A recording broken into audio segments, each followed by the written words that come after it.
ఇవాళ అందుకే విద్యార్థులకి వేదిక మీద నుంచి నేను విజ్ఞప్తి చేస్తున్నా, వాళ్ళ పార్టీ బలహీన పడ్డప్పుడు, రాజకీయంగా వాళ్ళు సచ్చినప్పుడు విద్యార్థులను చంపి ఆ శవాల మీద పార్టీని నిర్మించుకోవాలని కుట్ర చేస్తున్నారు. ఇవాళ కొంతమంది విద్యార్థులను రెచ్చగొట్టి వాళ్ళ భావోద్వేగాలతో రాజకీయంగా లబ్ధి పొందాలని చూస్తారు.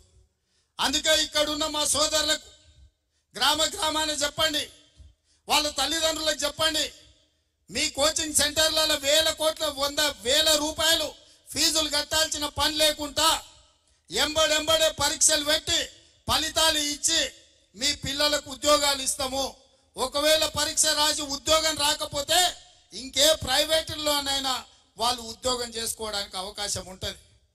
పరీక్షలు నిర్వహించి ఫలితాలు ఇవ్వకపోతే సంవత్సరాల కొద్ది పేదోళ్ళ పిల్లలు కోచింగ్ సెంటర్ల చుట్టూతో తిరిగి ఇటు ఇంటికి రాలేక పట్నంలో ఉండలేక వాళ్ళు అన్ని రకాలుగా దెబ్బతినిపోయే ప్రమాదం ఉన్నది.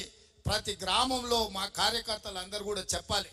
ఇవాళ అప్పుడప్పుడు మా వాళ్ళు కూడా వచ్చి అంటుంటారు, అన్నా పిల్లలు ఏదో పరీక్షలు వాయిదా ఏమంటారు కదా, వేస్తే పోతుంది కదా, వేస్తే పోతుంది. నాకు కూడా ఏం పోతుంది, పరీక్ష వాయిదా వేస్తే నష్టం ఏం లేదు. కానీ పిల్లల జీవితాలు ఆగమైపోతాయి. ఆ పిల్లలు 10 ఏళ్ళు నష్టపోయారు కేసీఆర్ పాలనలో. 10 ఏళ్ళు ఒక్క పరీక్ష పెట్టలేదు, 10 ఏళ్ళు ఎవరికి ఉద్యోగం ఇవ్వలే.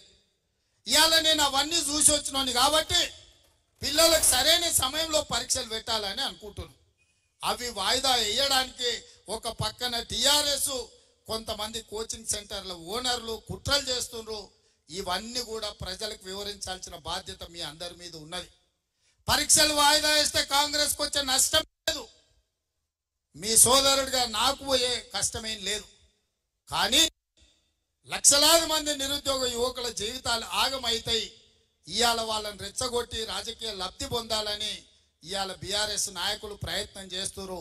అందుకే ఇవాళ నిజంగానే కేసీఆర్ హరీష్కు లేకపోతే కేటీఆర్కి హరీష్కు ఈ విద్యార్థుల బాధ వాళ్ళు నిజంగానే తీర్చాలనుకుంటే హరీష్ కేటీఆర్ ఇద్దరు ఆర్ట్స్ కాలేజ్ ముందల దీక్ష కూర్చోవాలి, ఆమరణ నిరాహార దీక్ష కూర్చోవాలి.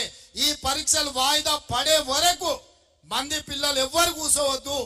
10 ఏళ్ళు మంత్రులు అనుభవించిన మీరిద్దరు ఈరోజు ఎమ్మెల్యేలు మీరు వచ్చి కూర్చోండి. ఈ వాదనలో నిజం ఉంటే 2 ఎమ్మెల్యేలను తెలంగాణ ప్రభుత్వం వదులుకోదు కదా, కూర్చోండి 10-15 రోజులు. మీరు చెప్తున్న వాదన నిజమైతే 10-15 రోజులు దీక్ష కూర్చోండి ఆర్ట్స్ కాలేజ్ ముందల. ఇన్నేళ్ళు మీరు పదవులు అనుభవించారు కదా, ఈ పేదోళ్ళ పిల్లల త్యాగాలతోటి. ఆ పేదల పిల్లల కోసం లక్షలాది మంది నిరుద్యోగ యువకులకు ఒకవేళ మా ప్రభుత్వంలో అన్యాయం జరుగుతుందని బాబామర్దులు బిల్లారంగాలు అనుకుంటే వీళ్ళెందుకు కూర్చోరు దీక్షకని నేను అడుగుతున్నా.